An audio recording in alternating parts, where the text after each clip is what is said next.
मुंशी प्रेमचंद का उपन्यास गोदान सिर्फ एक किसान की कहानी नहीं है, बल्कि यह उस पूरे समाज का चित्र है जहां मेहनतकश इंसान अपने सपनों के लिए जी जान लगा देता है, लेकिन व्यवस्था बार बार उसे कुचल देती है। गोदान उस किसान की कहानी है जो अपने सपनों के लिए मरते दम तक लड़ता है, लेकिन समाज और व्यवस्था की क्रूरता उसे कभी चैन से जीने नहीं देती।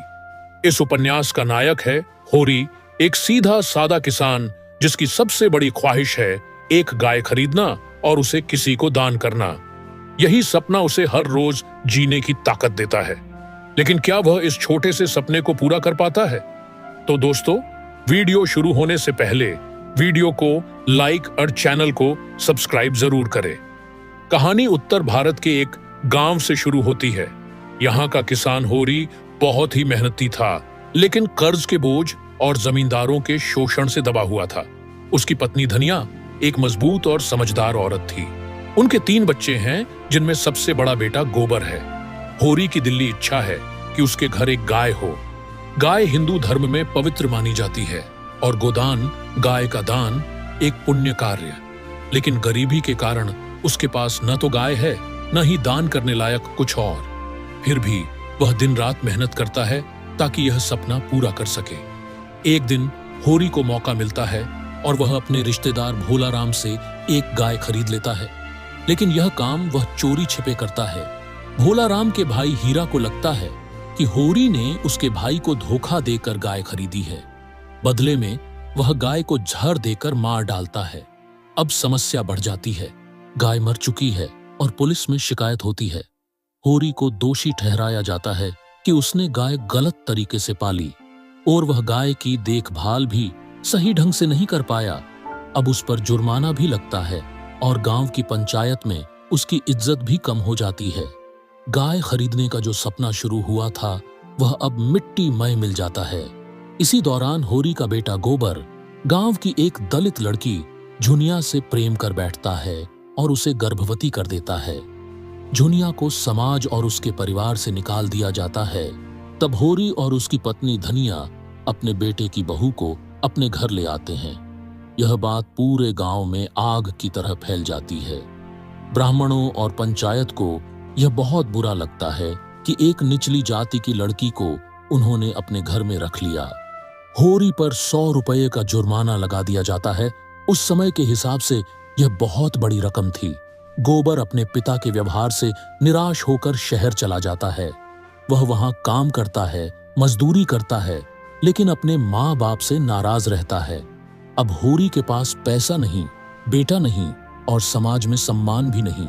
जमींदारों, पंडितों, साहूकारों और अधिकारियों सभी ने किसान होरी को अपने अपने तरीके से फंसा रखा है। होरी का नाम हर जगह कर्जदारों की लिस्ट में है। वह दिन रात खेत में पसीना बहाता है, फिर भी उसके पास कुछ नहीं बचता। धनिया, जो होरी की पत्नी है, कभी कभी विद्रोह करती है, पंचायत को खरी खोटी सुनाती है, लेकिन होरी हमेशा चुप रहता है। उसे लगता है सब सहना ही धर्म है, यही भाग्य है। होरी का स्वास्थ्य धीरे धीरे गिरने लगता है। लगातार मेहनत, अपमान और कर्ज ने उसके शरीर और आत्मा को तोड़ दिया था, लेकिन उसके मन में एक ही बात घूमती थी, मरने से पहले गोदान यानी गाय दान कर सकूं।